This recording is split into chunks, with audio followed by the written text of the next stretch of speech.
Mawardi. Beliau ini pendiri Langgar.co yang kemarin Mas Bagus pernah mengisi di sini. Ini Mas Irfan pendirinya. Belum pernah buka Langgar.co ya? Pernah. Pernah belum? Jangan terlalu katrok lah. Harus buka lah itu kanal yang isinya tentang kebudayaan dan keislaman macam-macam ya Mas ya. Oke, mungkin sebagai pengantar mungkin sedikit kita kemarin setelah membahas tentang martabat 7. Nah, ini ada hubungannya juga dengan martabat 7. Kemarin di materi-materi sebelumnya juga telah disinggung bahwa nanti akan ada Wahdatul Wujud, nanti akan ada pembahasan yang lebih dalam tentang Wahdatul Wujud. Nah, kita sampai pada malam ini yang mana membahas tentang Wahdatul Wujud. Di Nusantara sendiri kita kemarin banyak mendengar ya hadis-hadis tentang Nur Muhammad, hadis qudsi tentang man arafa nafsahu faqad arafa rabbahu, terus ada hadis qudsi juga kuntukan zan mahfiyan gitu kan. Hadis-hadis seperti itu banyak masyhur atau terkenal di kalangan ulama-ulama Nusantara dan di daerah sini gitu. Nah, ada apa di belakang itu gitu. Nah, dulu itu polemik tentang Wahdatul Wujud terjadi tidak hanya di Jawa, ada juga di Sumatera. Kemarin juga Pak Rafiq menyinggung sedikit tentang Syekh Abdul Hamid Abulung dengan Syekh Arsyad Al-Banjari. Di Aceh ada Hamzah Fansuri dan Nuruddin Arani. Hamzah Fansuri dan Samsudin Sumatrani dengan Nuruddin Arani. Di Jawa sendiri ada Syekh Siti Jenar dengan para wali songo. Itu ada polemik seperti itu yang mana nanti dalam hikayatnya ada Syekh Abdul Rauf Singkel yang menulis surat kepada Ibrahim Al-Qurani, seorang ulama di Mekah, gurunya beliau, untuk menuliskan pendapat-pendapat yang mana menuliskan kitab syarah yang mana kitab yang akan disyarahi itu yang dituduh ataupun ditengarai menjadi polemik itu tadi, yakni kitab Tuhfatul Mursalah ila ruhin nabi ya. Kitab Tuhfatul Mursalah ila ruhin nabi karya Syekh Muhammad bin Fadlullah Burhanpuri. Nah, kitab ini yang ditengarai atau dituduhkan menjadi penyebab dari polemik wujudiyah itu tadi. Nah, tanpa berpanjang lebar, mari kita dengarkan pemaparan tentang wujudiyah kepada Mas Irfan. Saya persilahkan sepenuhnya.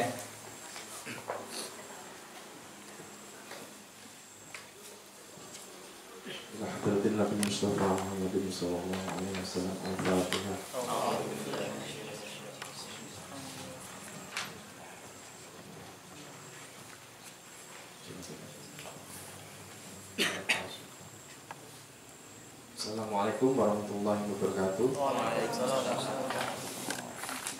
Alhamdulillah, alhamdulillahirabbil alamin. Bihi nasta'inu wa ala umuri dunya waddin. Wa ala alihi wa ashabihi ajmain. Amma ba'd. Terima kasih kepada pesantren Kaliopak yang sudah memberi saya mandat ini, amanah yang sebenarnya ingin saya tolak. Tapi mungkin dari sini saya memberanikan diri. Semoga ini sebenarnya tema yang sangat sangat berat gitulah. Ini kalau dalam kajian tasawuf ini kan tema puncak ini.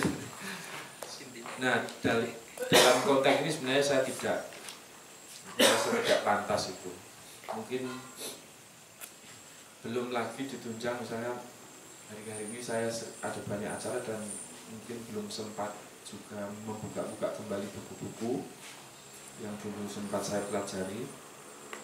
Ada beberapa buku yang saya kopikan itu mungkin, tapi nanti saya tidak akan membaca satu persatu syarat-syarat itu, tapi mungkin saya akan bercerita terkait skema umum lah kira-kira tentang Wahdatul Wujud. Nanti yang detail-detailnya teman-teman harus itu kalau di kitab Futuhat itu nanti ditemukan sendiri lewat jalan surut. Jadi kalau sudah surut dan ketemu, nanti insya Allah itu dibukakan semuanya. Jadi nggak perlu belajar kira-kira gitu. Dan mungkin nanti karena keterbatasan saya minta juga nanti Mas Jadul juga melengkapi juga ya dari pemaparan saya yang mungkin kurang dan lain sebagainya ya. Nah ini konsep tentang wahdatul wujud atau juga sering disebut wahdatul wujud. Kalau di Jawa sering disebut apa ya, manunggaling kawula Gusti, atau kadang disebut secara berbeda, misalnya jumbuhing kawula Gusti atau pamoring kawula Gusti. Jadi amor. Jadi ini terus jadi amor gitu. Bercampur begitu. Jumbuh juga ketemu, kira-kira gitu. Manunggal menjadi satu, manunggaling kawula Gusti. Ini tema-tema yang paling agung, berat, karena terkait tema yang paling mendasar tentang tasawuf sebenarnya. Tentang ini sebenarnya term untuk menyebut tentang konsep tauhid puncaknya para sufi, kira-kira gitu. Tauhid wujudi sebenarnya. Jadi kalau kita sering mengamalkan syahadat gitu ya, syahadat asyhadu an la ilaha illallah wa asyhadu anna muhammadar rasulullah, itu Anda kalau dalam perspektif tasawuf Anda baru sedang bersyahadat secara lisan. Nanti bagaimana kita mensyahadatkan pikiran kita, bagaimana kita nanti mensyahadatkan kehendak kita, bagaimana kita mensyahadatkan rasa kita, bagaimana kita mensyahadatkan jiwa kita, bagaimana kita mensyahadatkan tindakan kita. Itu nanti ternyata di sufi itu mereka ingin menaikkan konsep tauhid ini ke dalam satu keutuhan manusia begitu. Jadi tidak hanya syahadatnya dohir, lahir, bahkan lisan begitu. Nanti ingin meningkat. Nah, wahdatul wujud sebenarnya awalnya itu populer, sering dinisbahkan atau ditujukan kepada namanya Ibnu Arabi, Muhyiddin Ibnu Arabi. Dia salah seorang syekh besar dari Murcia, Spanyol gitu, yang katanya jadi Syekhul Akbar, gelarnya namanya syekh besar gitu ya.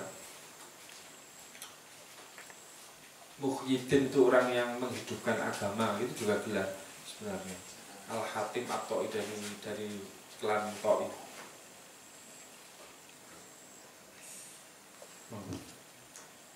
Nah, dia sering dialamatkan pada gagasan Ibnu Arabi. Nah, karya-karya Ibnu Arabi banyak sekali, ada Futuhatul Makkiyah, ada Fususul Hikam, ada macam-macam ya. Nanti ada yang Tarjumanul Aswaq gitu. Ada juga itu tentang syair-syair isyq itu apa, kerinduan atau ya. Kalau di sini sebenarnya sudah diserap sebenarnya. Bahasa Indonesia sudah menyerap kata isyq gitu. Jadi berasyik masuk, nah bukan kan sedang berasik masuk di kebun misalnya gitu. Dua orang pasangan sedang berasik masuk, sedang berapa itu ya, berasik-asikan atau apa gitu.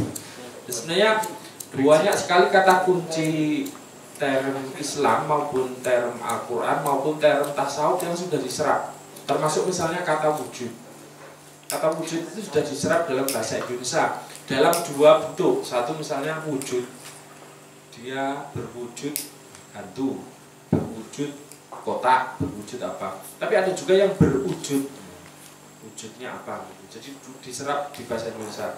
Sehingga nanti kita tidak kesusahan. Justru ternyata para aulia dulu, awal-awal penyebar Islam itu sangat sadar tentang konsep bagaimana memasukkan term-term kunci Al-Quran bahkan ke dalam tradisi kita, sehingga kita nggak susah. Bahkan term-term itu sekarang masih beredar dan orang tidak bisa keluar dari term itu. Jadi orang mau keluar dari pandangan dunia Islam itu susah gara-gara term-term itu belum digantikan. Misalnya hari ini ya, derasnya pengaruh Inggris misalnya, bahasa Inggris ke kita itu deras sekali, tapi belum sempat banyak mengganti banyak hal dari. Misalnya saya contohkan misalnya kata wasit gitu. Kalau dulu ada sepak bola namanya wasit, itu kan wasit, wasaton. tengah gitu, orang yang menengahi, kira-kira gitu. Nanti ada hakim, orang yang hakam, apa ya bahasa Inggrisnya itu arbitrator, nah kira-kira gitu, orang yang mengarbitrasi, menengahi suatu perkara. Dulu Muhammad itu katanya awalnya adalah bukan seorang pemimpin politik ketika datang ke Madinah, dia seorang hakam, orang yang menengahi perselisihan antara siapa? Aus dan Khosroj gitu. Dia seorang hakam, nanti turunannya bisa jadi hakim dan lain sebagainya, kira-kira gitu ya. Ada nanti turunnya jadi hikmah. Makanya kalau jenengan cek di misalnya Pancasila kita itu serapan bahasanya banyak, ketuhanan yang Maha Esa, dua kemanusiaan yang adil, beradab, adab, gitu. Persatuan Indonesia, kerakyatan rakyat yang dipimpin oleh hikmah dan kebijaksanaan hikmah. Jadi panduannya orang Indonesia sebenarnya hikmah, ilmu puncak tasawuf gitu. Harusnya terus keadilan sosial bagi seluruh adil. Nah, konsep-konsep ini kemudian menghiasi kita sehingga kita tidak lagi kesusahan, termasuk dalam konteks wujud. Wujud di sini sudah diserap sehingga menurut para orientalis yang meneliti Islam, bahkan orang-orang Islam sendiri yang dari luar itu kesusahan menerjemahkan kata wujud. Apa sih wujud itu? Jadi wahdatul wujud itu kan sebenarnya wahdah itu satu ya, wahdah itulah, itu satu atau tunggal begitu, wujud. Jadi wujud itu tunggal, kira-kira gitu. Nah, wujud itu terjemahnya apa kira-kira? Ya wujud kan gitu. Kita sudah menyerap kata itu sehingga kata itu sudah ada di sini sehingga kita tinggal ketunggalan wujud misalnya gitu. Sudah enak begitu karena sudah menyerap kata wujud. Nah, tapi sebenarnya kalau kita sedikit agak dalam gitu, apa makna wujud? Dia bentuk masdar misalnya dari kata misalnya bisa wujida, bisa wajada misalnya gitu ya. Nanti kan ada itu misalnya manjada wajada, kan gitu. Apa makna wajada di situ? Menemukan begitu. Jadi wujud itu maknanya bisa menemukan atau dalam konteks yang ini, yang majhul apa yang pasif begitu, itu bisa ditemukan gitu. Kenyataan yang ditemukan. Jadi wujud itu sebenarnya sesuatu yang objektif ditemukan, tapi juga sesuatu yang subjektif bisa dialami. Makanya nanti sang wujud itu bisa dialami oleh tiap diri. Dia tidak jauh, tapi dia dekat. Makanya nanti penggambaran di Al-Quran itu ada yang mau ayat yang menjauhkan Tuhan maupun mendekatkan Tuhan ada. Tuhan itu di langit, Tuhan itu di dekat gitu. Jadi Tuhan itu di mana-mana, kira-kira gitu. Jadi Tuhan yang bisa dialami lewat pengalaman rohani gitu. Akhirnya dia dekat. Bahkan itu kosakata kita ya. Kita kan nggak bisa keluar dari kosakata ruang waktu. Padahal ruang waktu itu ciptaannya Tuhan, makhluknya. Jadi sebenarnya kita itu tidak punya kosakata untuk menggambarkan Tuhan.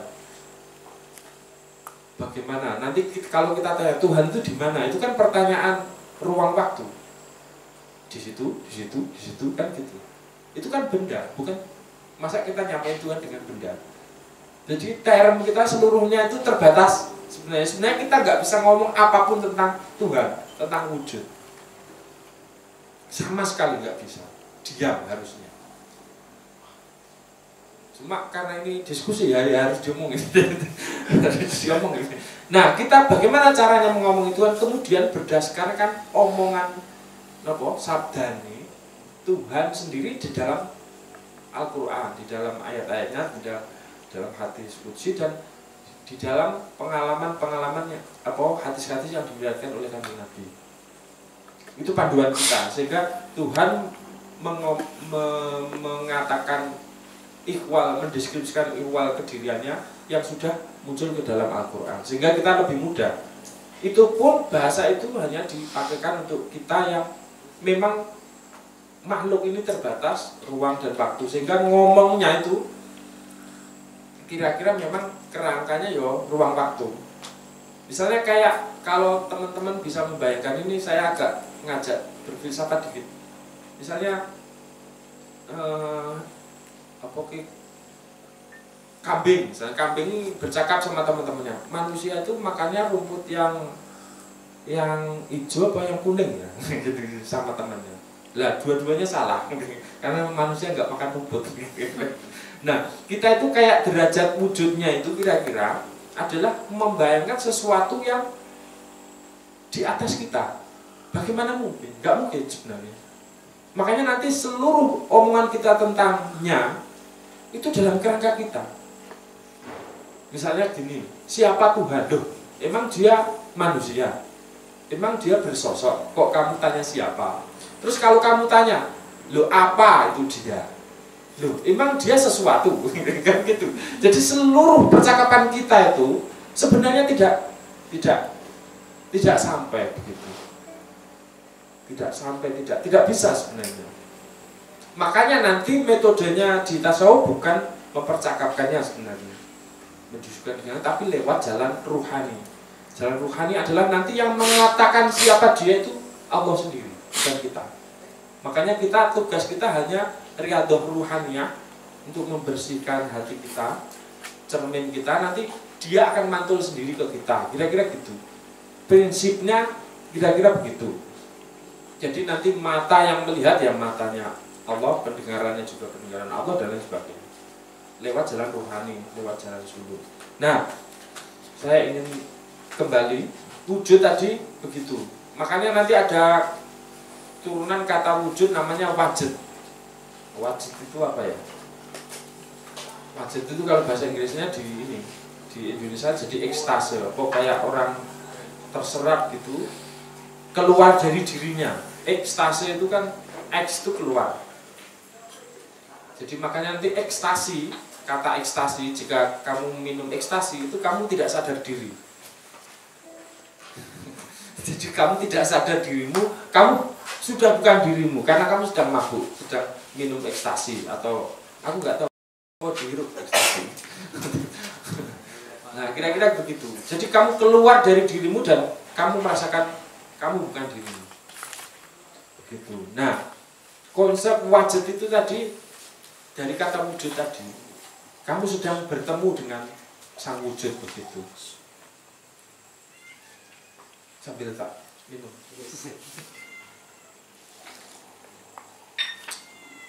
Ini pelan-pelan, harus pelan-pelan. Nah, gagasan tentang wahdatul wujud sering diasumsikan yang dari Ibnu Arabi. Tapi sebenarnya kalau kita baca penelitian-penelitian itu, sebenarnya gagasan wahdatul wujud itu, misalnya di kitab Futuhatul Makkiyah, saya kemarin ketemu Mas Harun Rosyid itu yang menerjemahkan Futuhatul Makkiyah itu. Sekarang sudah sampai 4 jilid. Mungkin itu proyek seumur hidup.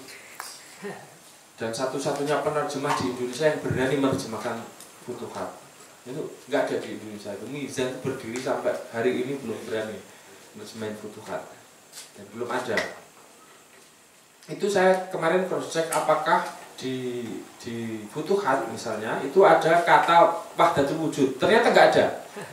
Dan beberapa penelitian para orientalis juga mengatakan bahwa wahdatul wujud itu tidak ada di dalam Futuhat. Bahwa dia mengatakan konsep bahwa realitas itu sebenarnya tunggal itu ya, tapi dia tidak ada kata wahdatul wujud itu di dalam Futuhat. Nah ternyata yang mengenalkan konsep wahdatul wujud itu justru muncul dari orang yang menentang pandangannya Ibnu Arabi, namanya Ibnu Taimiyah. Takyid itu Ibnu Taimiyah, ulama pembaru di Madhab Hambali. Madhab Hambali mungkin dia sejajar dengan ulama pembaru di Syafi'i, namanya Imam Ghazali. Itu mungkin Ibnu Taimiyah itu orang yang ulama besar, tapi hidup di fase di mana dia setelah serangan Mongol, sehingga masyarakat Muslim hancur, sehingga mungkin akhirnya dia kembali sangat kebutuhan untuk mengutuhkan sebuah masyarakat Muslim yang tercerai-berai. Itu akhirnya dia kembali kepada nilai-nilai paling dasar dari Al-Quran dan Hadis. Makanya semboyan logo kembali kepada Quran dan Hadis mungkin di saat masyarakat tercerai-berai dan orang perlu panduan yang kokoh, tidak ada tafsir yang neko-neko, kira-kira gitu. Nah itu menyerang awal dia misalnya membuat di banyak di kitab Majmu' Fatawa misalnya di Ibnu Taimiyah itu bahas misalnya jelas ada misalnya Ibqol Wihdatul Wujud tentang kebatalan, tentang batilnya itu konsep wahdatul wujud. Bahkan konsep Ibnu Taimiyah mengatakan wahdatul wujud itu sebagai sebuah kekufuran, termasuk ajaran Ibnu Arabi. Dan waktu itu yang semasa dengan Ibnu Taimiyah bukan Ibnu Arabi tapi para murid-muridnya. Jadi ada Qosyari, ada Qosyani. Itu yang semasa dengan Ibnu Taimiyah dan itu dianggap sebagai ajaran bid'ah, ajaran zindik, bahkan ada ajaran kufur, kira-kira gitu. Tapi gagasannya Ibnu Taimiyah memakai konsep wahdatul wujud itu disederhanakan jadi gini, ini ajaran tentang penyamaan manusia dengan Tuhan. Jadi serendah itu kira-kira gitu. Nek disederhanakan kira gitu, wah ini kok disamain ya nggak boleh kira-kira gitu. Kafir itu kalau sudah menyamakan antara manusia dan Tuhan kira-kira gitu. Kafir jelas.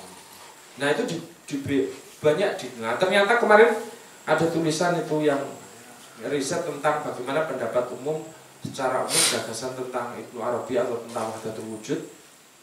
Itu ternyata pendapat ulama secara jumhur ulama mengatakan bahwa secara umum mereka secara mainstream sebenarnya membolehkan ini ajaran itu justru malah peneguhan Islam. Hanya pendapat-pendapat yang minor saja yang mengatakan itu kufur dan bid'ah dan zinjik kira-kira gitu.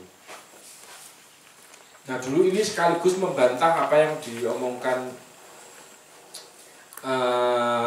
Jadi malah ada yang meneliti lagi itu sebenarnya konsep wahdatul wujud itu dimunculkan oleh para murid Ibnu Arabi untuk merangkum gagasan Ibnu Arabi tentang wahdatul wujud.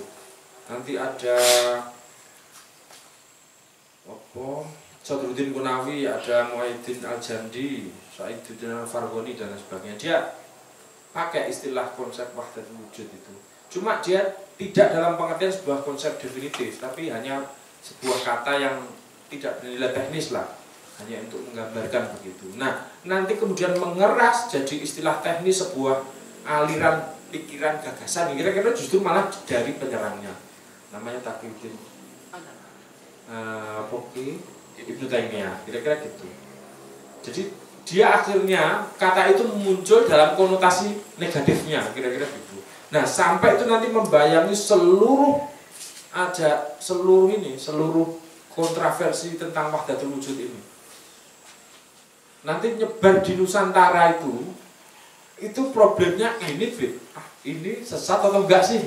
Sampai hari ini kita nggak pernah belajar apa itu wahdatul wujud, tapi sampai hari ini kita itu cuma pengen tahu itu sesat atau enggak gitu.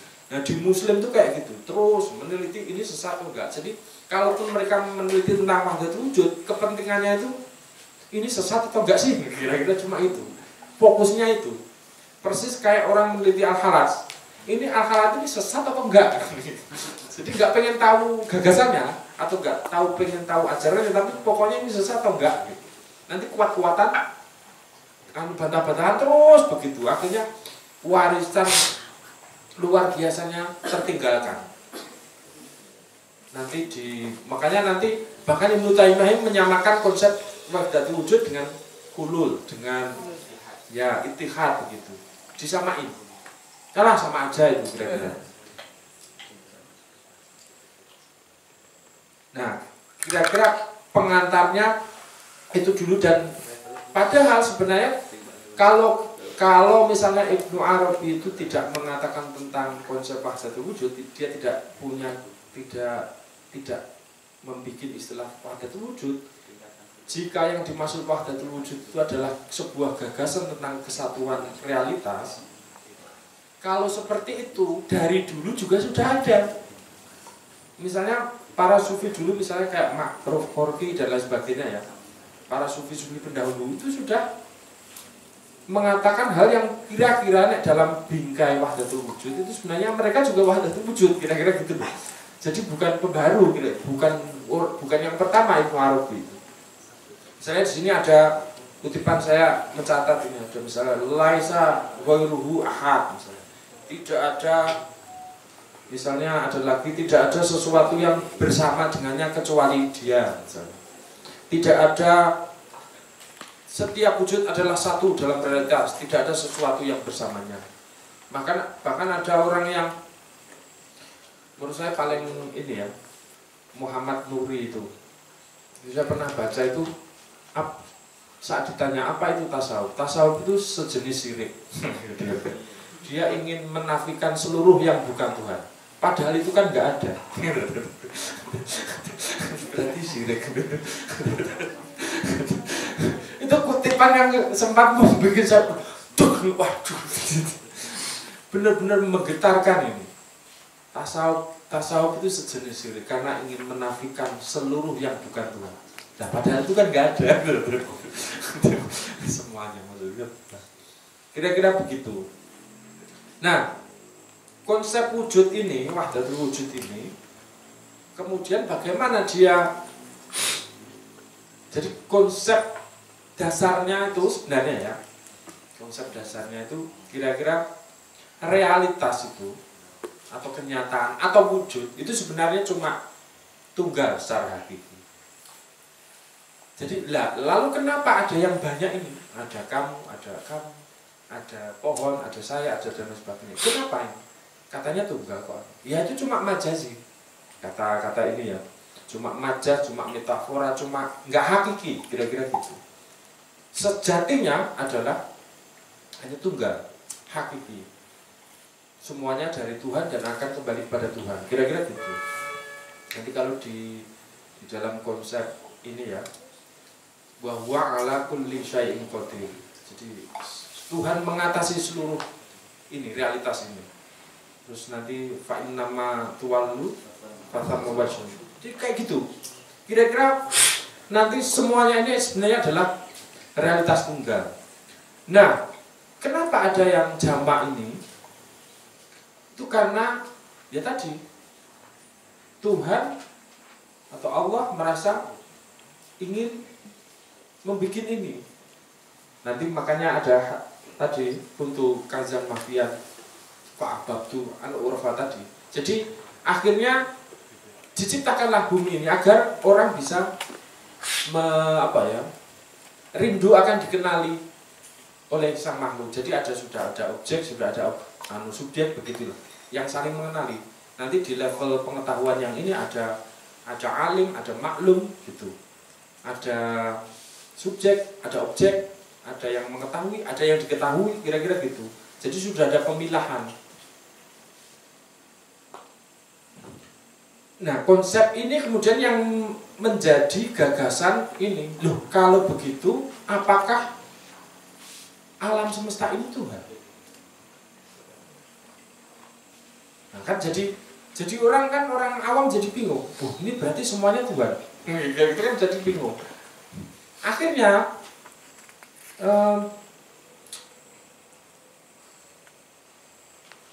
ada orang yang merumuskan konsep tentang martabat. Jadi Tuhan itu bergradasi, kira-kira gitu. Realitas bukan ya. Kenyataan itu gradatif. Dari yang Tuhan sebagai zat yang tak mungkin dikenali. Kemudian Tuhan itu Allah bertajariat ke dalam semesta ini dan kemudian menciptakan, menciptakan semesta ini yang disebut konsep tentang martabat, marotib. Jadi martabat, gradasi, tingkatan di mana seluruh kenyataan ini agar dia pada saat bersamaan tidak disebut Tuhan, tapi juga bisa disebut Tuhan.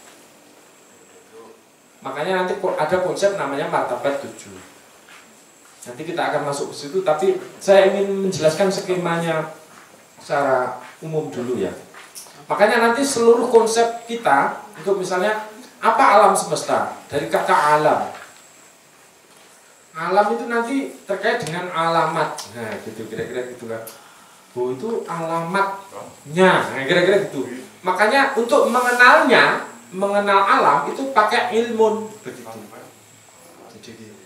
Jadi ilmu agar mengenal alamatnya. Jadi konsepnya ilmu alamat gitu. Agar mengenali yang Esa tadi. Makanya nanti ada, jadi gini, setelah Tuhan bertajalliyat begitu, akhirnya jadi semesta, jadi kita dan lain sebagainya ya. Itu kemudian bagaimana kita sebenarnya, kenapa Tuhan menciptakan kita? Nanti ada di Quran misalnya apa? Khalaqtul jinna wal insa illa liya'budun. Bagaimana ternyata tujuan kita diciptakan itu untuk menyadari apa? Posisi kehambaan kita. Awalnya seperti itu. Bagaimana cara menyadari posisi kehambaan kita itu? Ada salah satu tafsir Ibnu Abbas itu pernah ditanya, khalaqtul jinna wal insa illa liya'budun itu apa makna liya'budun itu? Kata Ibnu Abbas itu liya'rifun. Nah gitu kan katanya. Mengenali. Ternyata untuk mengenali posisi kehambaan kita di mata Tuhan atau kepada Tuhan dalam posisi ini kita menyadari kehambaannya itu kita harus mengenali kebesarannya maupun mengenali bahwa kita itu kecil begitu. Ya, proses pengenalan diri inilah nanti jalur kita mengenal Tuhan, mengenali yang Esa. Karena kita diciptakan banyak, plural, beragam. Itu bagaimana kita mengenali yang satu itu? Karena toh sebenarnya bagaimana mungkin yang beragam ini mengenali yang satu padahal kita bagian dari yang satu? Nah, biar gue pertanyaan.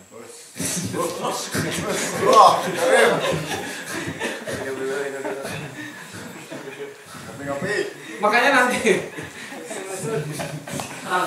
saya karo ngopi.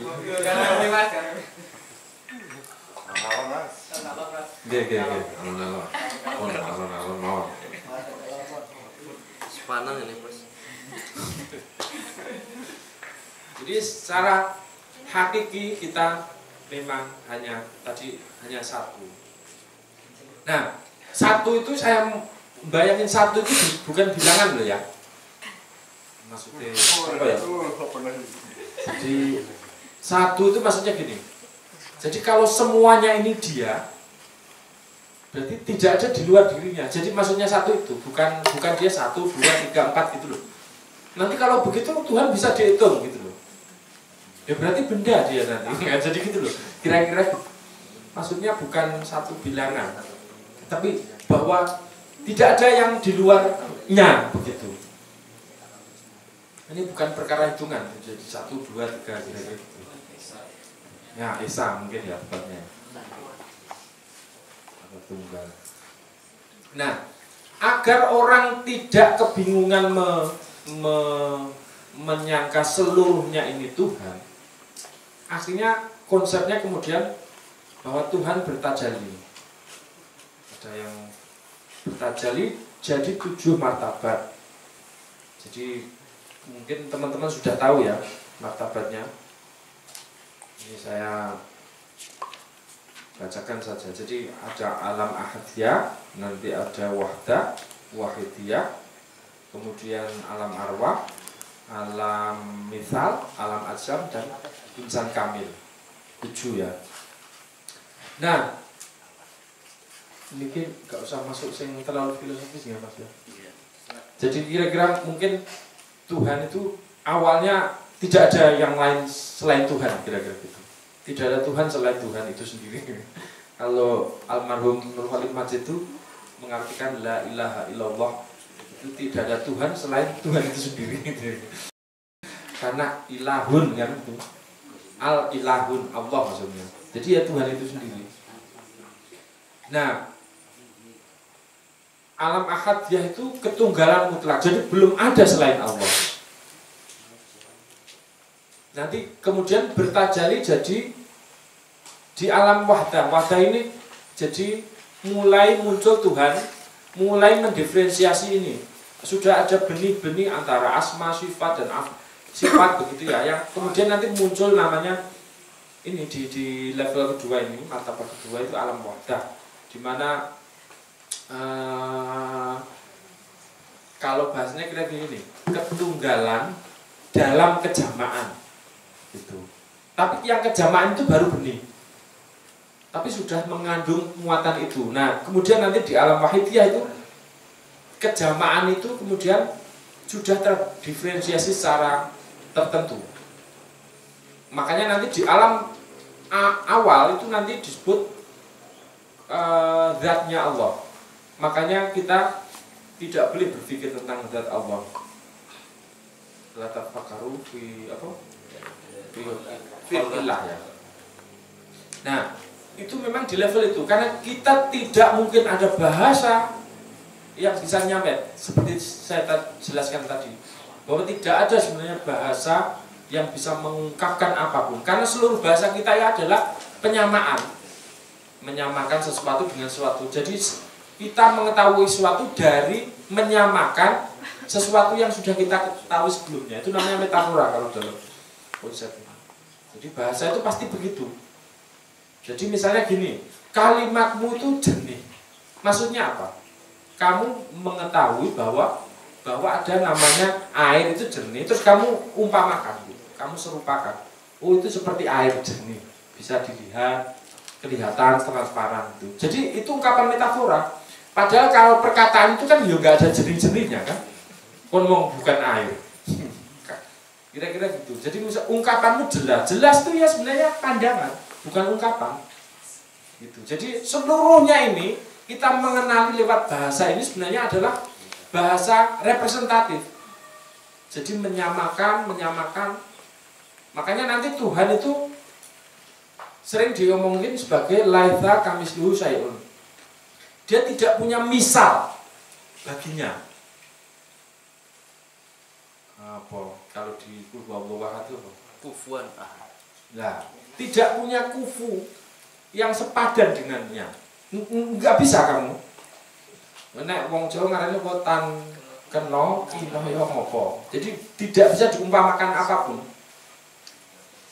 Sebenarnya posisinya seperti itu. Ora iso ngomong gue, wis pokoke wis meneng lah wis. Rasa dibahas pengiran iki. Saya pernah baca ini apa buku Weda itu. All Vedas declare jadi seluruh apa yang dikatakan Veda itu kalau diringkas itu cuma satu, Aum. Jadi isinya itu cuma Aum.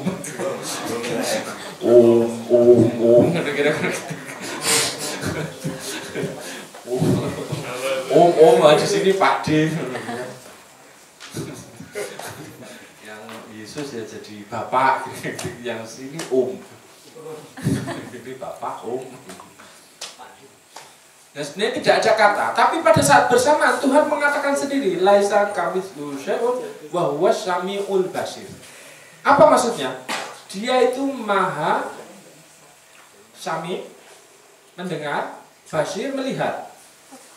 Nah itu kan mengumpamakan, menyerupakan bahwa dia seperti manusia yang bisa mendengar dan melihat. Loh, berarti ini nggak bisa diumpamakan. Di saat bersamaan ini diumpamakan.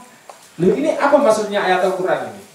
Nah ternyata Tuhan itu kalau kita bicara yang tadi yang nggak bisa dikatakan itu, lah terus gunanya apa? Kalau Tuhan jauh nggak bisa disentuh, nggak dekat, jauh sekali, lah terus apa untuk saya ini? Kan Tuhan harus dekat biar bisa saya minta. Misalnya saya meminta ya Allah, saya merasa kehadiran Tuhan ada ketika saya berdoa. Nah berarti Tuhan dekat. Saya bisa merasakannya.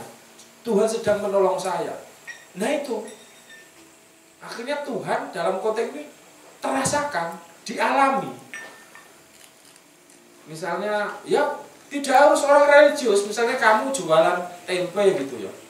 Pas kamu punya anak, tahu-tahu tempemu diborong dan kamu akhirnya bisa membiayai biaya persalinan anakmu. Kamu merasa, ya Allah, pengiran ki apian tenan ya Allah. Ya Allah, rezeki aku ora nyongkol. Nah, Tuhan itu hadir begitu. Dia merasa Tuhan itu hadir dan dekat sekali. Dia harus berbahasa, dia harus dekat, dia harus bisa dirasakan. Apa? Akrobu min hablil warid gitu. Dekat sekali.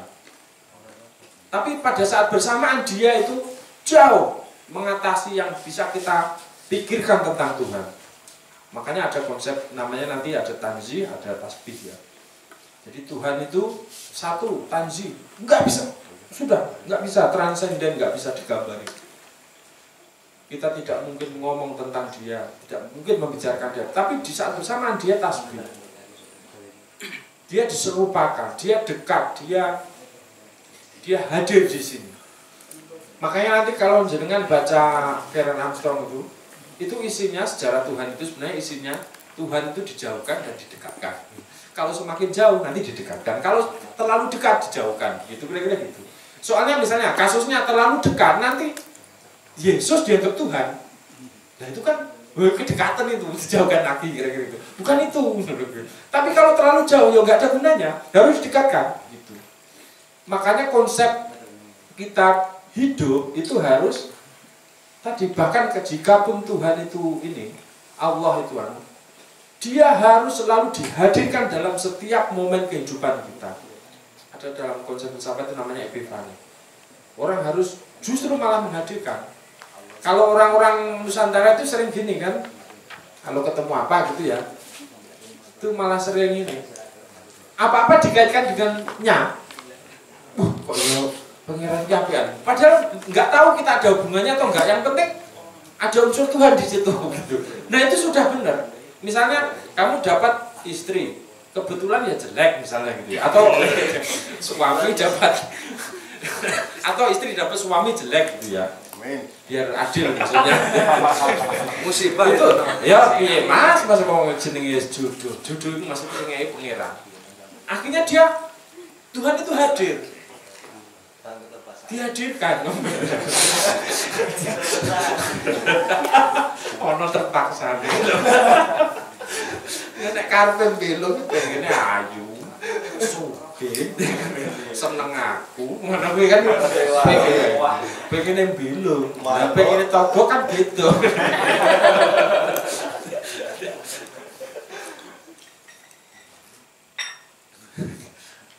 Kira-kira begitu. Jadi gerak ini ya. Makanya nanti dalam konsep Jawa, misalnya gini, ditanyain, kamu itu Tuhan atau bukan? Bukan. Kamu itu Tuhan atau bukan? Iya. Jadi ada iya ya, ada tidak gitu. Jadi serentak gitu. Apa nafi sama isbat, la ilaha illa, nanti ini ya, nafi illallah itu nanti jadi isbatnya. Nanti sampai puncak dari tauhid misalnya itu nanti la maujuda illallah. Nanti terakhirnya ya, bahwa tidak ada yang wujud, yang maujud itu kecuali Allah. Tidak ada yang ada, jadi semuanya kira-kira gitu. Tapi itu ya, jangan berawal dari konsep nanti malah bingung sendiri. Tapi kira-kira saya hanya ingin menceritakan gambarannya, skema umumnya nanti agar tentu pengetahuan seperti itu bukan konsep dan itu pasti akan dialami oleh lewat orang yang bersuluk, orang yang menerjunkan diri dalam laku rohaninya dan pasti itu ini. Cuma ini kan cuma diskursus lah kira-kira sebenarnya nggak terlalu penting. Nah, akhirnya dari alam wahdah itu kemudian turun nanti sudah mulai alam wahidiyah.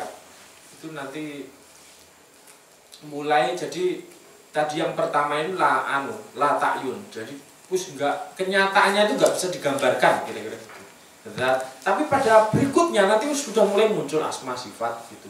Sudah mulai benih-benih muncul itu sehingga bisa digambarkan, bisa dibedakan. Makanya disebut ta'ayun awal, kemudian nanti ta'yun sani gitu di alam wahidiyah. Nah, kemudian nanti sampai ruh. Nah, di alam wahdah ini yang martabat kedua itu katanya diciptakan Nur Muhammad. Jadi makanya ada hadis, salah satu saya pernah ketemu hadis itu tapi tak cari-cari buku hilang lagi. Jadi kira-kira mungkin seingatan saya gini kira-kira. Wah, Kanjeng Nabi pernah ngendika itu jadi saya itu sudah jadi nabi, sudah jadi rasul sebelum Nabi Adam diciptakan. Kalau di Sirul Asror itu ada banyak sekali kok hadis-hadis yang tentang Nur Muhammad itu. Jadi nanti konsepnya itu dari Nur Muhammad ini kemudian jadi sampai nanti misalnya gini. Pertamanya awalnya sebenarnya Ruhul Muhammad. Nah, kemudian nanti ada hakikat. Kalau dia jadi gini, dia substansi. Nah, sebut saja apa ya? Itu substansi. Pokoknya sesuatu. Tapi kalau dipandang dia dari sisi keilmuannya, dia bentuk cahaya, makanya disebut Nur Muhammad. Kalau dipandang sebagai akal, dia disebut aklul kulliyah, misalnya akal universal. Nah, nanti kalau dipandang sebagai ini, dia misalnya Lauhul Mahfud, misalnya begitu. Makanya ada konsep semuanya itu sudah tertulis di Lauhul Mahfud dalam ilmunya Allah. Nanti ada kitab, ada kalam yang menuliskan ilmunya tadi loh. Itu konsep sebenarnya bahwa semuanya itu sudah ditulis jadi satu substansi yang kemudian tercipta semesta ini dari pancaran sinar yang sinarnya tentu dari Allah kemudian memancar ke Kanjeng Nabi dan lain sebagainya sampai tercipta dunia ini. Nah, dalam kasus manusia misalnya nanti misalnya dari Nur Muhammad ya, dari Hayu, nanti yang paling tinggi Hayu Nur Muhammad, kemudian Mir'atul Hayy, akhirnya jadi arwah, ruh, nanti masuk lagi jadi rahso itu sir nanti jadi apa misalnya budi, hati, misalnya gitu ya, sampai yang jadi badan kita ini. Makanya nanti ada alam arwah, alam itu alam segala bentuk arwah, roh, kemudian alam mithal, alam segala bentuk seluruh bentuk itu sudah ada permisalannya di sana. Ada yang ngomong alam mithal ini alam barzah, alam antara ruh dan jasad, di tengah-tengah kira-kira gitu. Jadi orang itu kalau meninggal katanya di alam barzah ini. Jadi belum sampai ke alam ruh murni. Nanti baru menunggu ini. Nah, baru alam ajsam, dunia yang rupa-rupa ini, jasad itu, terus kemudian manusia, alam insan kamil ini yang terakhir, martabat 7, orang yang bisa merangkum seluruh alam ini di dalam dirinya. Jadi sebenarnya kita itu menempati ini sebenarnya. Cuma gara-gara kita itu masuk ke dalam jasad, kita itu terhijab dari alam-alam tadi. Jadi kalau ini pintunya dibuka gitu langsung naik, pintunya dibuka naik gitu. Kira-kira gitu posisinya. Makanya kadang ada yang ketemu secara dohiron, misalnya Kanjeng Nabi ditemui secara gitu-gitulah. Karena sudah mulai terhijab, terbuka hijabnya begitu. Nanti ada termnya macam-macam, ada mukasyafah, ada musyahadah, ada macam-macam ya. Nanti itu tingkatan sebenarnya, tingkatan rohani. Nah, saya tidak akan masuk ke yang spesifik ini, nanti ini terlalu banyak konsep filosofis, tapi kira-kira saya ingin menggambarkan bahwa akhirnya kita akan mengatakan sebenarnya ini tunggal, tapi karena kita terhijab oleh kehendak nafsu kita, kehendak dorongan natural kita, kehendak ego kita, pamrih kedirian, kemelekatan kita terhadap yang materi, yang jasadi, yang duniawi ini membuat kita tidak lagi tersambung dengan tadi alam ruh maupun sampai ke atasnya lagi, sehingga kita menjadi manusia yang seperti ini. Nah, usaha untuk makanya nanti ini saya ngomongnya mencar-mencar, tapi kira-kira gini. Makanya nanti kita di hati kita misalnya ada konsep nurani. Nurani itu kayak jasmani, ruhani dari kata jisim, dari kata ruh, kemudian nurani dari kata nur. Jadi konsep budi ini nanti hati kita itu sebenarnya bercahaya. Cuma dalam perspektif syariat semakin kita banyak maksiat, semakin itu hitam. Jadi sehingga tidak bisa mancar gitu. Jadi istilahnya ini jadi dulem. Nanti makanya lawannya nur adalah harusnya di sini itu diserap dulmani harusnya. Jadi seluruh kezaliman di bumi ini muncul dari nurani yang gelap begitu. Konsepnya sebenarnya seluruh kemungkaran di bumi ini selalu yang mengingkari hati nurani.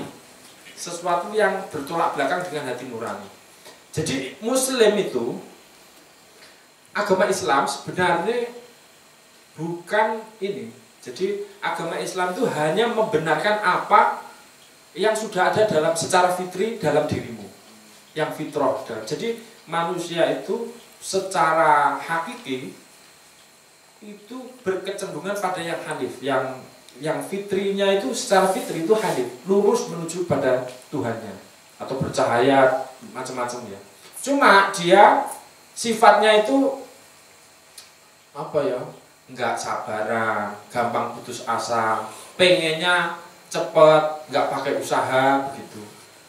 Gampang putus asa dan sehingga dia nyimpang dari pengennya cepat begitu. Akhirnya jadi bikin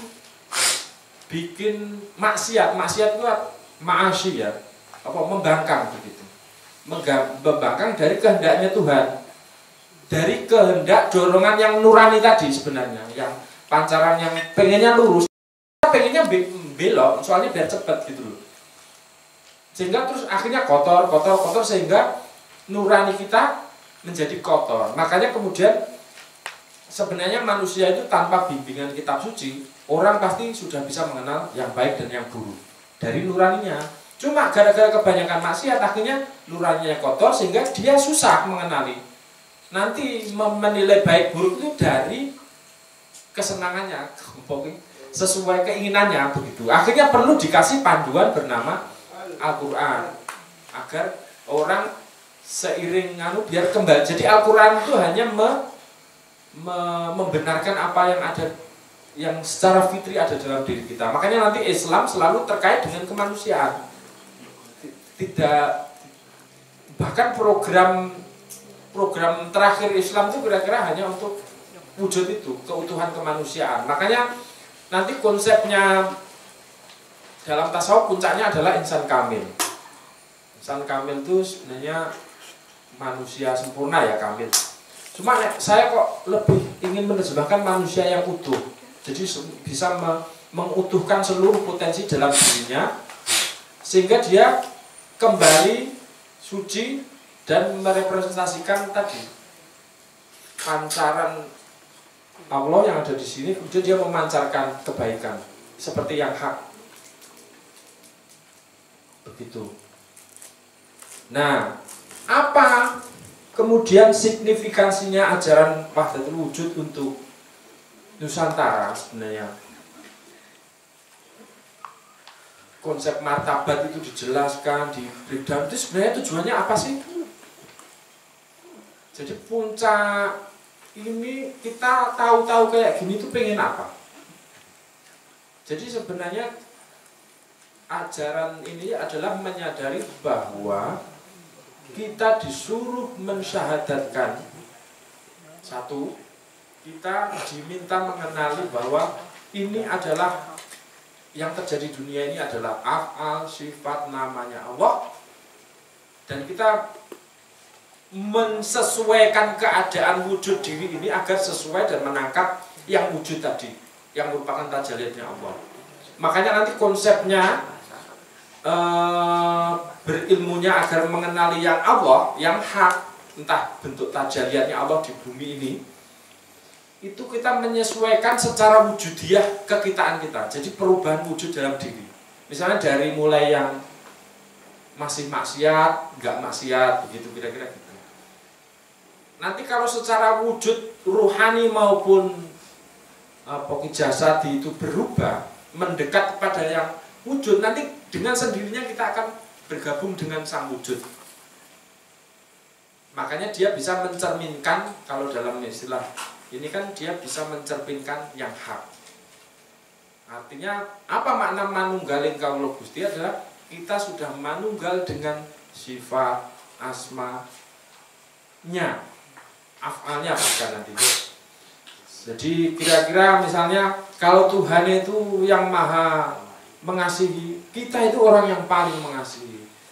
Tuhan itu punya nama misalnya Ghafur, orang yang maaf, misalnya memberi maaf.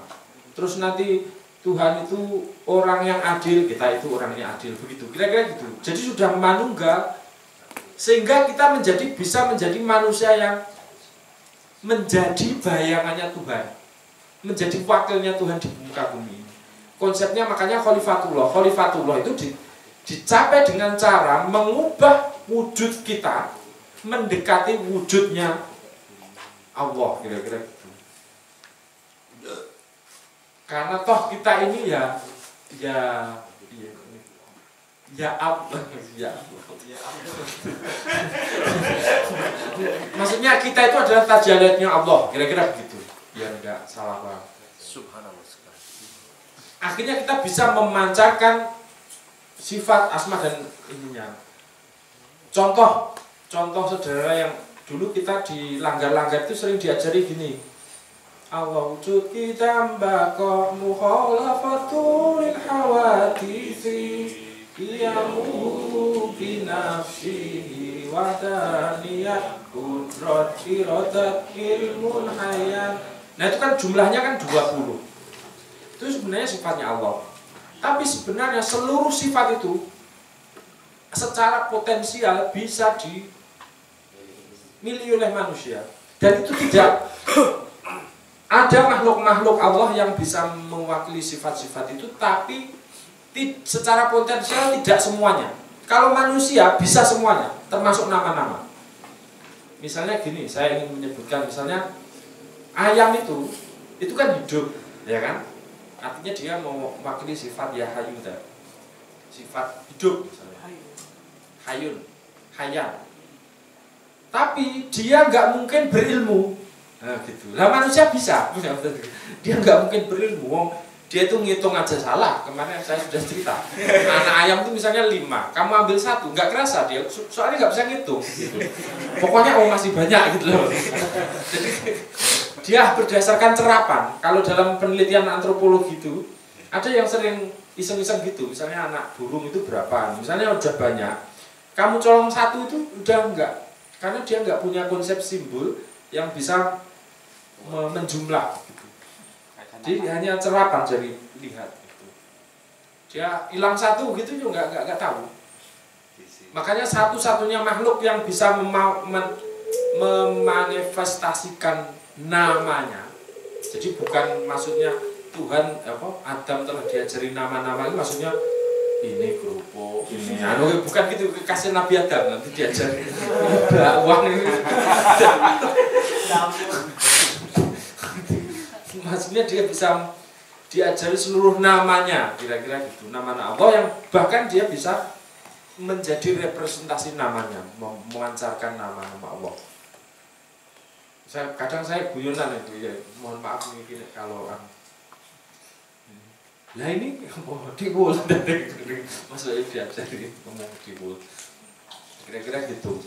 Nah dari proses manunggalnya itu kemudian orang mulai, kalau dulu di Jawa itu sering gini konsep suluknya itu kan syariat, tarekat, hakikat, makrifat ya. Kalau di Jawa ada sembah rogo, sembah cipto, sembah jiwo, sembah rasa gitu. Jadi yang kita ingin tauhidkan itu sebenarnya tindakan kita. Raga kita itu harus kita selaraskan dengan kehendak Tuhan. Misalnya kehendak Tuhan itu tangan kamu itu nggak boleh nyuri. Kalau kamu nyuri itu pasti nanti ada yang tidak salam dalam dirimu. Makanya ini tentang ajaran tentang Islam. Islam itu agar kamu salam. Salam bisa fisik kamu salam, hatimu salam, pikiranmu salam, tindakanmu salam, kira-kira gitu. Jadi seluruh perintah ajaran Islam kira-kira ingin mensasar ke sana. Awalnya adalah menyelaraskan misalnya karso itu kehendak. Ada irodahnya Allah, ada kehendak kita yang kadunnya.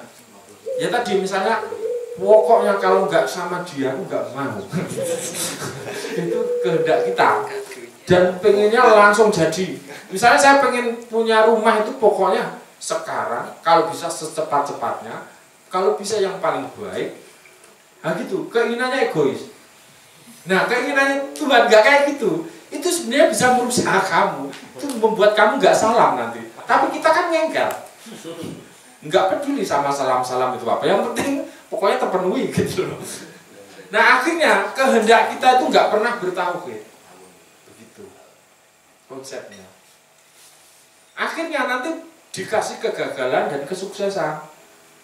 Biar orang bisa mulai menyadari bahwa oh ya kita hidup itu tidak boleh sakarepe dhewe.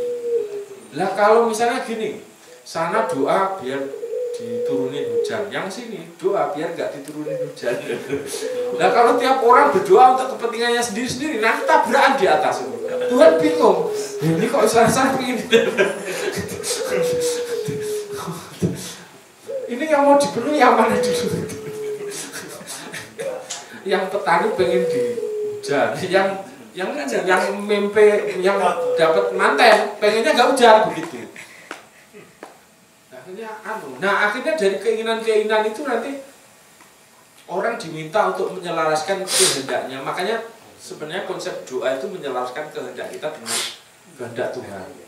Nah, kalau setiap kehendak kita itu sudah tidak terikat dengan nafsu duniawi, nafsu yang melekat dalam ini, kehendak kita itu pasti akan nanti kelamaan akan selaras dengan irodahnya Allah, dan pasti dengan seperti itu pasti terlaksana.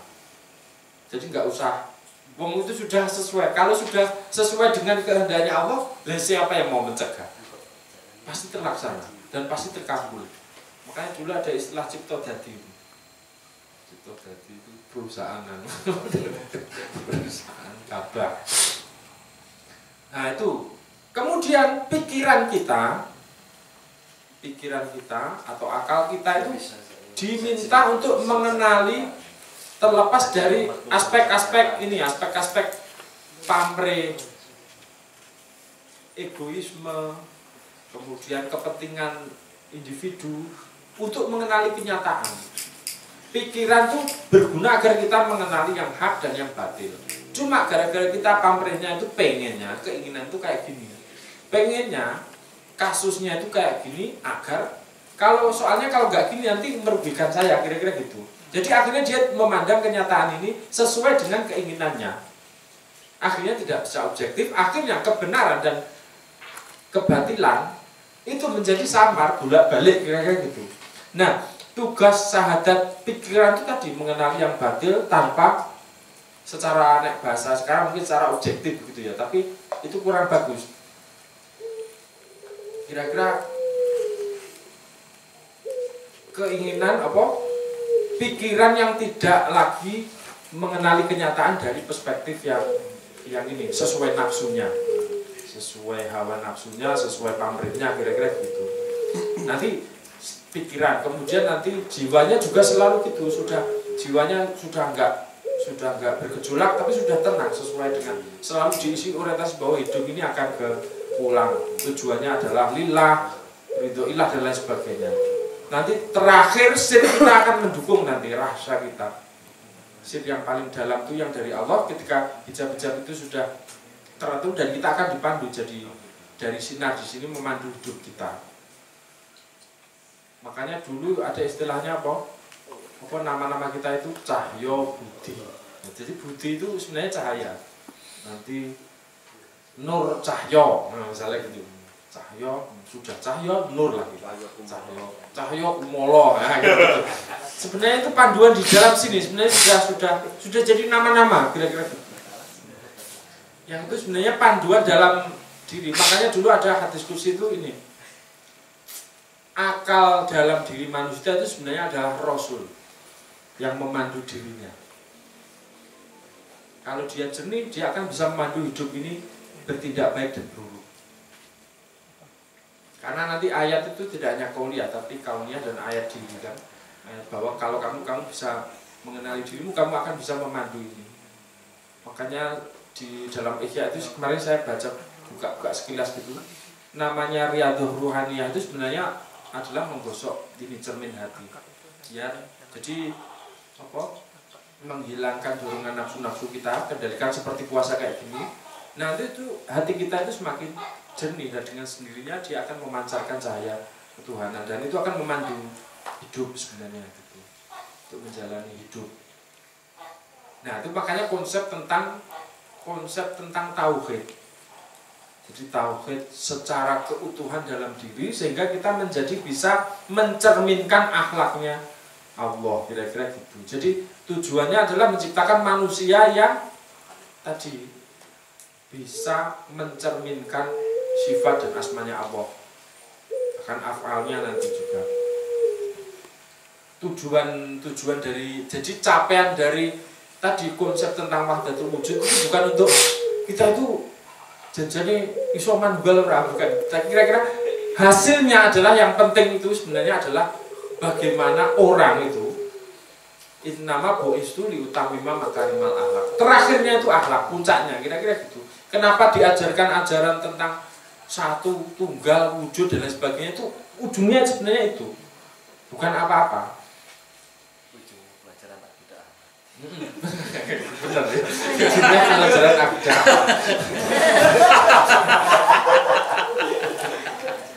Jadi iman, Islam dan puncaknya itu ihsan.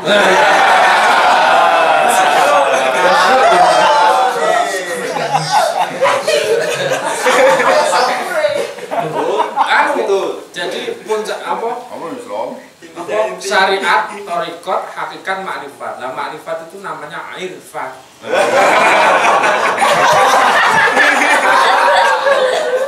Makanya nanti disebut arif begitu.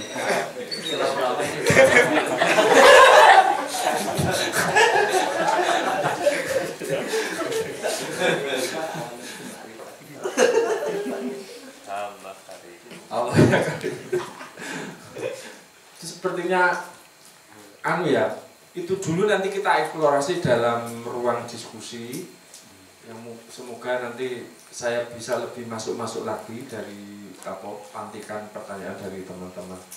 Terima kasih. Oke, silahkan kalau yang mau tepuk tangan. Oke, menarik sekali ya pemaparannya. Jadi ternyata kita ini tajaliyat Tuhan meskipun saya kok ngene bentukannya.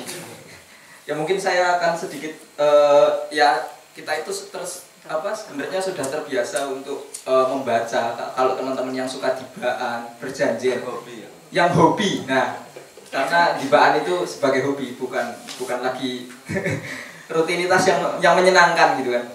Nah, itu di situ tuh banyak ungkapan-ungkapan yang berdasarkan hadis bahwa menjelaskan tentang Nur Muhammad. Salah satunya ini kalau yang di riba itu. Bismillahirrahmanirrahim. Anna Rasulullah sallallahu alaihi wasallam annahu qala inna quraisyan kanat nuran baina yadayillahi azza wa jalla qabla an yakhluqa adama bi alfi ami yusabbihullah dzalikan nur wa tusabbihul malaikatu bitasbihih. Jadi kalau kira-kira artinya itu ada seorang berbangsa Quraisy, maksudnya Nabi Muhammad yang diciptakan lebih dulu 2000 tahun di sini. 2000 tahun lebih dulu dari diciptakannya Nabi Adam. Makanya itu yang disebut Nur Muhammad itu tadi. Sedangkan di Al-Barzanji juga ada. Ini kalau ini lebih sedikit. Wa usalli wa usallimu 'alan nuril mausufi bitaqaddumi wal awwaliyah. Nah itu ada nur yang disifatkan yang bersifat lebih dulu dari dan lebih awal gitu. Jadi kita sudah terbiasa untuk membaca meskipun kadang kita nggak tahu itu maknanya apa, artinya apa, tapi kita sebenarnya sudah terbiasa. Orang-orang Nusantara sudah terbiasa dengan wacana-wacana seperti itu seharusnya, meskipun kadang kita dipahami itu sebagai bacaan saja gitu.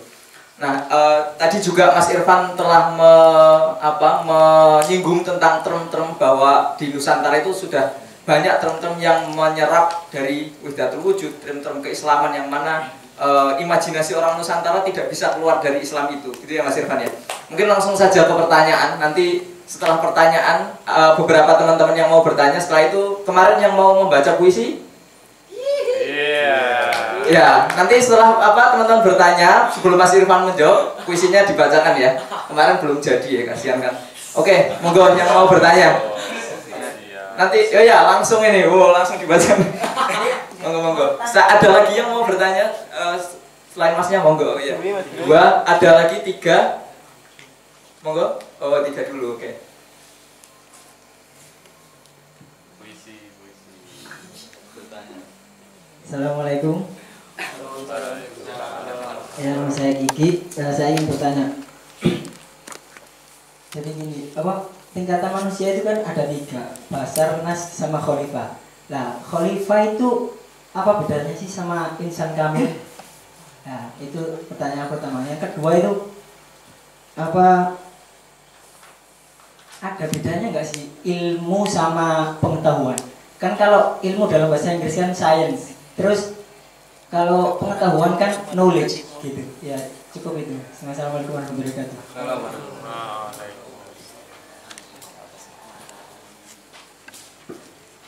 Assalamualaikum warahmatullahi wabarakatuh. Nama saya Daryono. Saya akan menanyakan masalah tingkatan-tingkatan manusia itu. Dalam versi Islam itu kan wahdatul wujud tadi ya. Itu ada lagi yang orang dulu itu ada versi orang Hindu itu yang namanya moksa, tingkatan moksa. Nah itu apa ada kaitannya gitu? Kalau orang sudah tingkatan moksa itu kan juga sudah menghilangkan diri, bahwa diri itu sudah tidak ada gitu. Nah, mohon penjelasannya gitu aja. Assalamualaikum warahmatullahi wabarakatuh. Waalaikumsalam.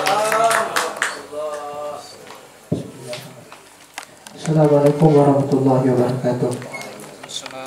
Yang menarik sekali tadi di awal itu dijelaskan bahwasanya dalam Futuhat Makkiyah Ibnu Arabi tidak sama sekali menyebutkan kata wahdatul wujud gitu ya. Namun kata wahdatul wujud sendiri lahir ternyata dari orang-orang yang menyerang Ibnu Arabi seperti tadi disebutkan Ibtal Wahdatul Wujud karya Ibnu Taimiyah.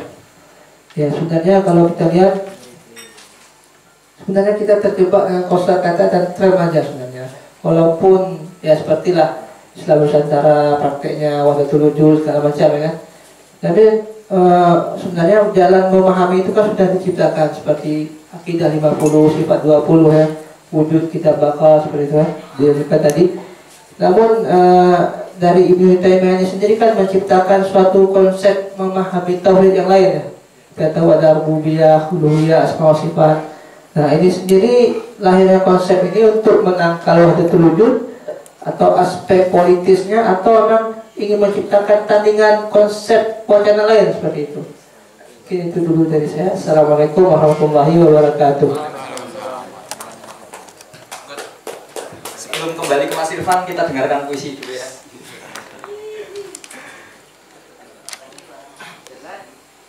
Bismillahirrahmanirrahim. Ya, ini puisi yang saya buat siang hari di surau kecil itu kemarin.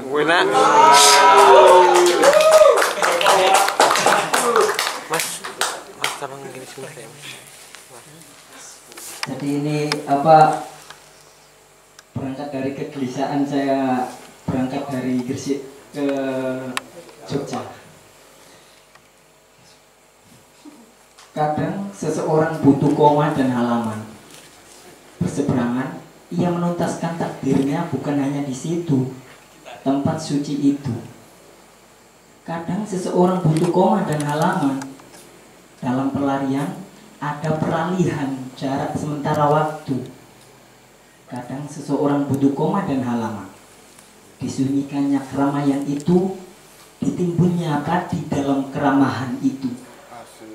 Koma dan halaman kian bersatu, menjadi aksara, memintal angkara. Bukannya kau sedang menjalani kehidupan? Apa boleh buat ketika ruang tak ada guna, riang pun jadi alam semesta. Assalamualaikum warahmatullahi wabarakatuh. Berat jong. Apa rek? Akrom kalah Akrom.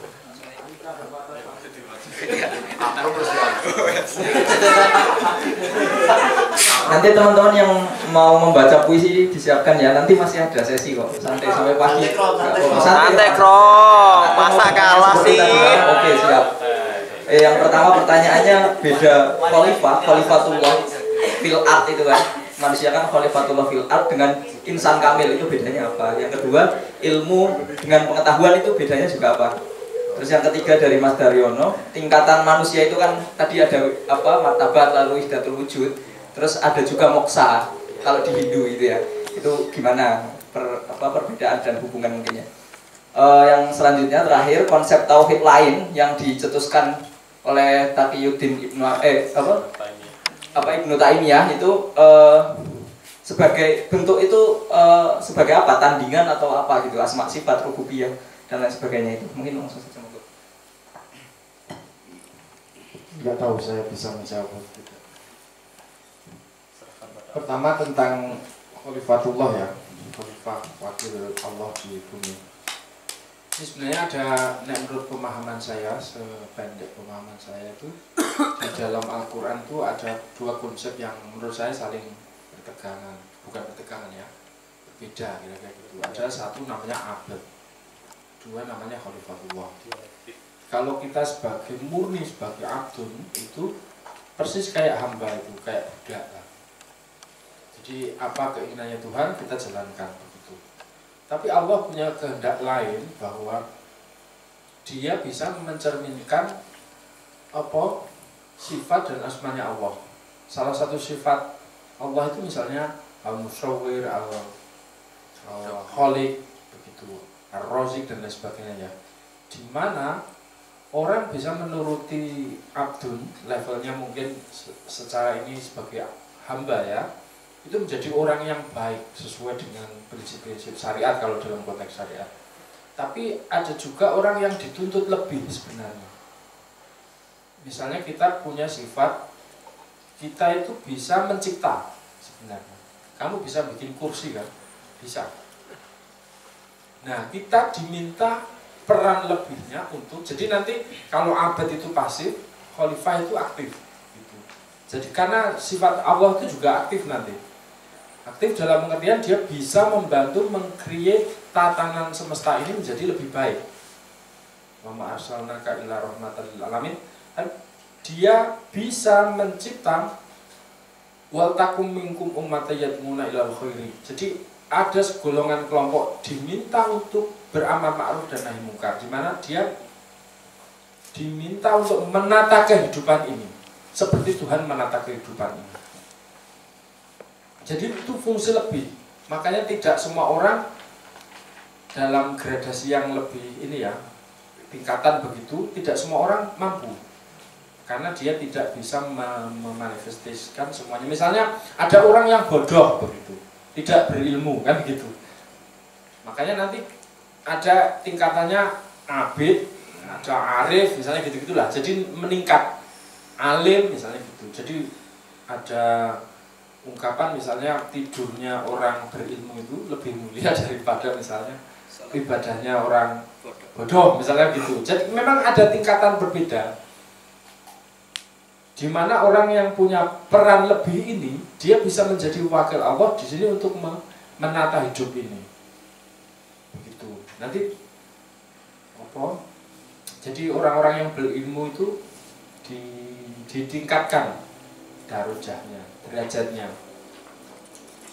Jadi itu prinsipnya khalifatullah gitu. Jadi kalau dalam hasanah tradisi Jawa misalnya khalifatullah itu adalah orang yang sudah bisa menegakkan apa kediriannya.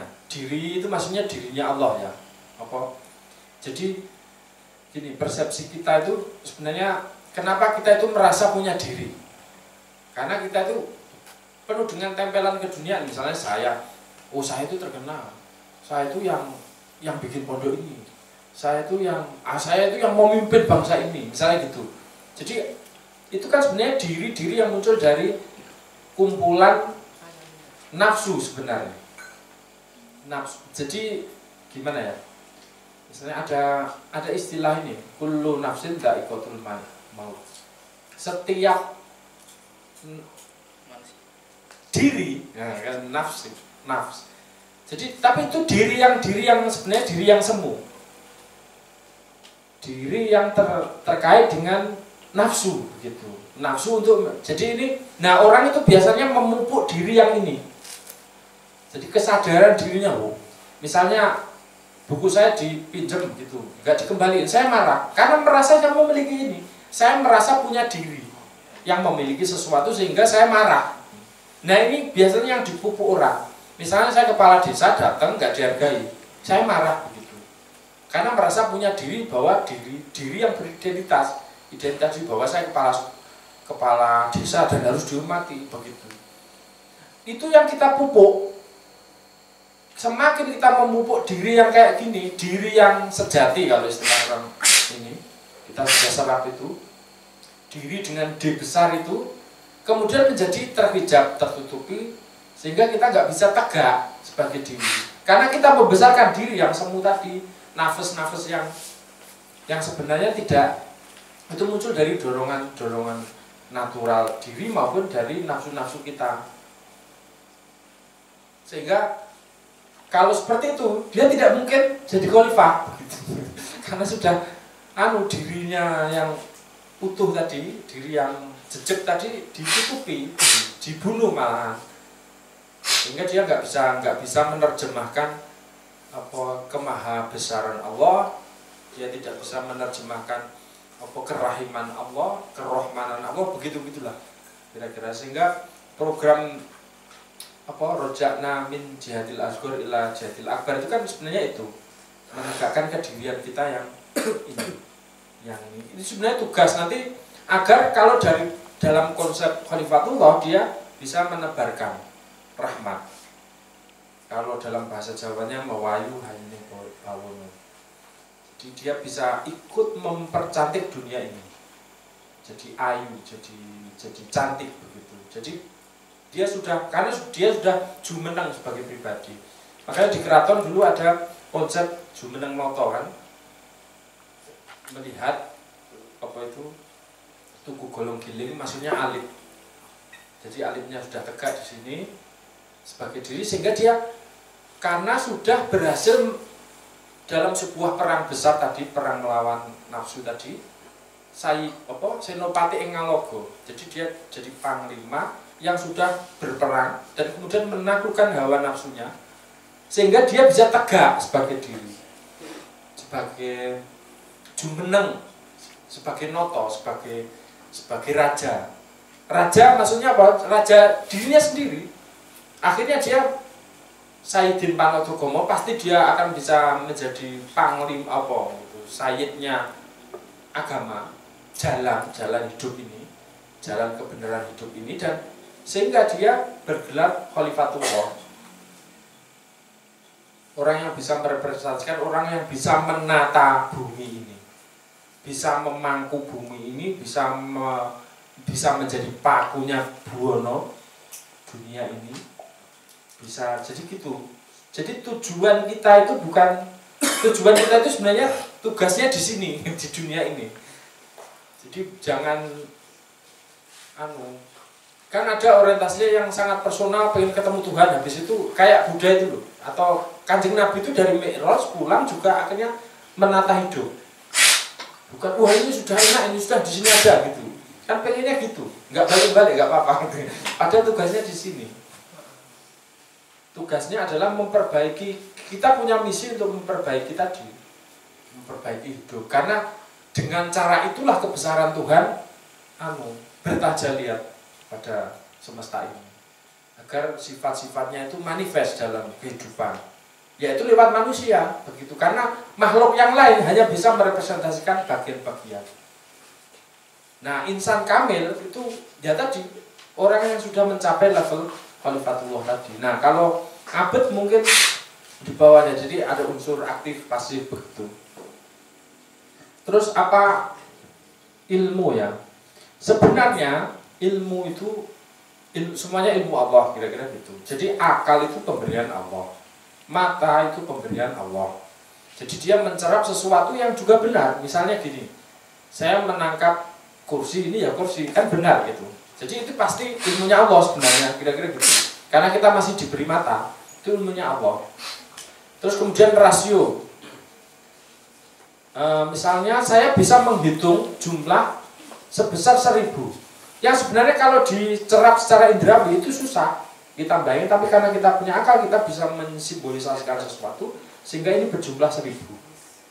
Saya simbolkan misalnya dengan angka cukup 1, 0, 0, 0, 0 itu cepat, nggak usah dilihat, dihitung satu-satu, usah kelamaan. Nah kita bisa mensimbolikannya. Nah akal itu bisa sampai pada kebenaran dan itu pasti ilmunya Allah karena perangkat-perangkatnya semuanya dari Allah. Cuma begini ceritanya kenyataan itu bukan hanya yang dohir, kenyataan itu gradatif, kenyataan itu tadi bermartabat-martabat yang itu sambung kepada Allah. Nah untuk mencapai hakikat kenyataan bukan hanya yang lahir saja, itu perlu ilmun begitu yang dari Allah, di mana kita mengaktifkan seluruh apa tadi, seluruh bagian ini untuk aktif. Makanya kadang-kadang begini, ada orang yang ilmunya sampai pada dohir saja, misalnya ilmu matematika, mungkin benar itu ilmu dari Allah, tapi dia hanya menangkap bagian dari kenyataan Allah, tapi belum sampai kepada hakikat kenyataan itu sendiri. Makanya ilmun itu kalau di Jawa itu kelakoni kanthi laku itu maksudnya lewatnya dengan cara riyadhah ruhaniyah, perjalanan spiritual di mana seluruh unsur diri ini itu diolah, bukan hanya misalnya pikiran saja. Kalau pikiran saja nanti misalnya kehendaknya nggak dikendalikan, nafsunya nggak dikendalikan, nanti ke ilmunya itu hanya untuk membenarkan kecenderungan pamrih dirinya. Makanya juga bahaya juga ketika hanya misalnya mengaktifkan akal saja tanpa pernah mengolah disiplin ini raga. Makanya nanti ada sholat, konsepnya ada syariat ya, misalnya syariat nanti naik gitu ya, sampai pada, makanya dulu kalau saya sering baca ini ya di literatur tasawuf di barat itu mendefinisikan hakikat itu apa? The science mendefinisikan tasawuf, the science of the essence of reality, ilmu tentang esensi kenyataan, tentang hakikat kenyataan ini. Nah dulu saya itu belajar di filsafat untuk memahami hakikat yang ada itu dengan cara apa? Dengan cara berfilsafat. Dan jebulnya itu salah. Untuk sampai hakikat itu bukan berfilsafat, tapi bertasawuf, berlaku. Nanti biar sampai pada hakikat, kira-kira gitu. Saya baru ini nggak tahu ini udah adik saya, tapi saya merasa seperti itu. Jadi kalau kita melibatkan seluruh diri ini untuk terus menjalani suluk begitu, kamu dengan sedikit akan dikenali kepada hakikatnya kenyataan yang sebenarnya itu semuanya adalah tajalliyatnya Allah.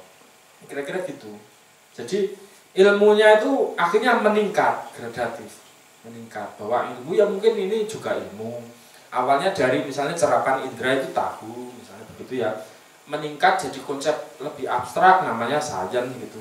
Cuma kan peradaban ini cuma sampai situ saja gitu. Enggak sampai misalnya loh, mereka kemudian menolak jin, menolak realitas yang transenden, menolak Tuhan, menolak Allah. Lah itu kan ya enggak sampai hakikatnya loh kalau kayak gitu toh. Itu akhirnya perlu ditingkatkan ilmunya agar bisa memahami alam ini, kira-kira gitu. Alamatnya gitu. Nah terus tadi terakhir, waduh ini takoni moksa ini ya, sebenarnya ada beberapa perbedaan pendapat ya, apakah persatuan ini di level asma, sifat dan af'al saja ataukah sampai pada zat. Nah, ada yang ngomong bisa, ada yang sampai enggak begitu. Nah mungkin yang muksa itu bagian dari persatuan itu tadi ya, sampai pada karena semuanya juga berasal dari Allah. Cuma saya nggak berani menjelaskan ini karena nggak terlalu ini. Kira-kira mungkin gambarannya kayak gitu. Dan nanti biasanya karena makanya ada di ini saya bawa itu di kitab Sirul Asror itu nanti jannah itu surga itu tingkat-tingkatan. Ada Jannatul Ma'wa, ada Jannatul Firdaus begitu bertingkat. Nanti terakhirnya adalah yang melebihi surga-surga itu adalah melihat Allah gitu kan. Itu di atas surga di atas surga kira-kira. Ya mungkin orang kan kalau Islam ajarannya kan pertengahan sebenarnya, tidak menolak. Jadi begini, unsur dorongan natural misalnya seksual itu kalau di tradisi Kristiani benar-benar enggak, akhirnya sampai ada orang yang selibat gitu. Nah Islam itu menganut jalan yang tengah. Boleh kamu memenuhi itu, tapi dengan cara sesuai syariatnya Allah, nikah gitu.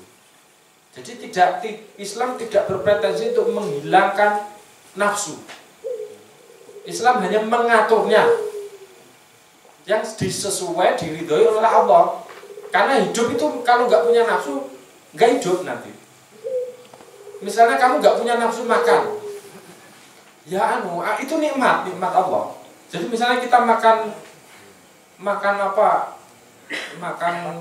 Yang sederhana misalnya Indomie goreng itu enaknya minta ampun.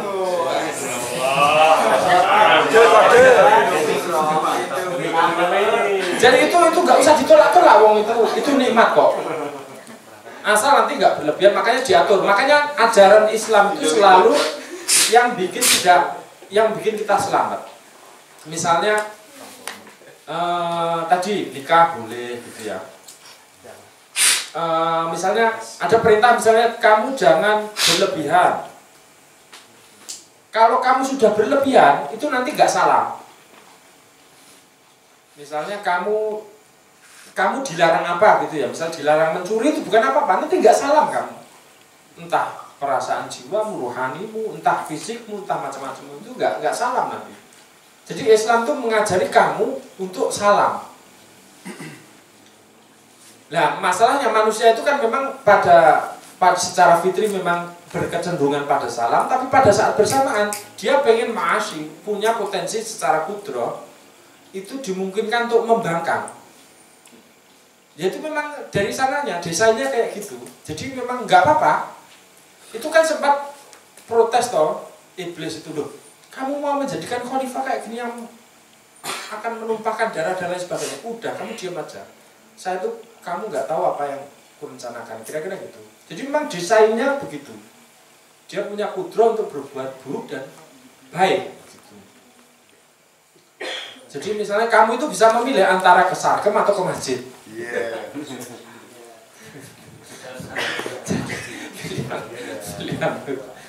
Pilihan bebas.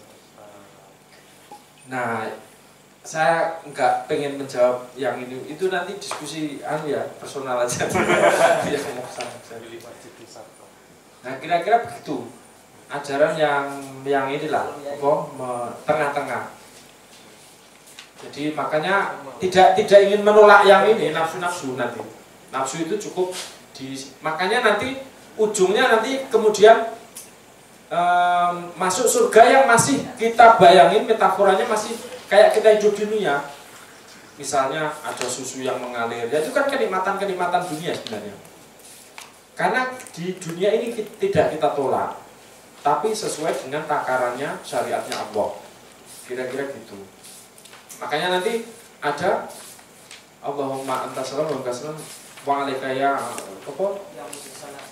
Ya salam wa hayna rabbana bisalam wa adkhilnal jannata darussalam. Jadi jannah itu nanti ya darussalam. Jadi ini ajaran keselamatan, ajaran salam. Nanti masuknya juga yang salam, kira-kira gitu, yang selaras. Begitu nggih. Monggo silahkan di. Oh ya, yang tauhid itu ya mungkin ini kasusnya Ibnu Taimiyah mungkin karena berangkat dari gagasan tentang ini ya, persepsi tentang, kan ini tentang darujah ilmu ya, gradasi ilmu. Ya mungkin orang mungkin berbeda pendapat karena memaknai ilmu itu dari konteks ini tadi. Ini yang ada yang sampai sini, ini ada yang sampai sini, ini yang seolah-olah bertentangan, saling mengkafirkan. Tapi pada dasarnya misalnya kayak di Futuhat itu sebenarnya hanya perbedaan pada level cerapan pengetahuan tentang ilmu itu sendiri. Jadi nanti orang bisa memahami, oh secara dohir mungkin benar, tapi bertingkat-tingkat begitu loh. Jadi mungkin, jadi juga tidak salah juga. Dibutuhkan itu disebutkan misalnya bahwa nanti perbedaan-perbedaan itu sebenarnya hanya menempati gradasi-gradasi saja. Seolah-olah dia bertentangan secara ini, secara tauhid, tapi sebenarnya enggak. Kalau dipandang dari sudut yang lebih tinggi, ya memang itu perannya mungkin itu, dan konteks zamannya misalnya mungkin di zaman Ibnu Taimiyah membutuhkan seperti itu, ya mungkin juga.